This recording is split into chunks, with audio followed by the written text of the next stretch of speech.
How has your conservation philosophy evolved through your experiences in Zimbabwe and in Kenya?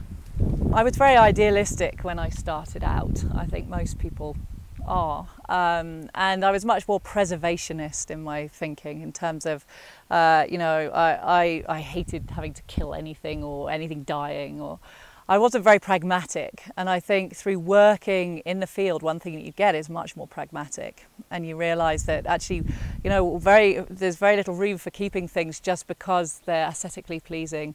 They've got to have value. And they've got to have value to the people that have to live with them. And that's normally, rural African people in this context. And it might involve things that are not altogether in line with my sort of ethical ideals. For example, I think hunting is one example.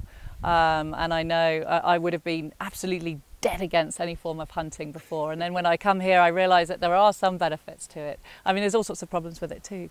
But you can't blanket disagree with something when it gives so much value to wildlife. So, that's one example of something I had to completely rethink and reevaluate. Yeah.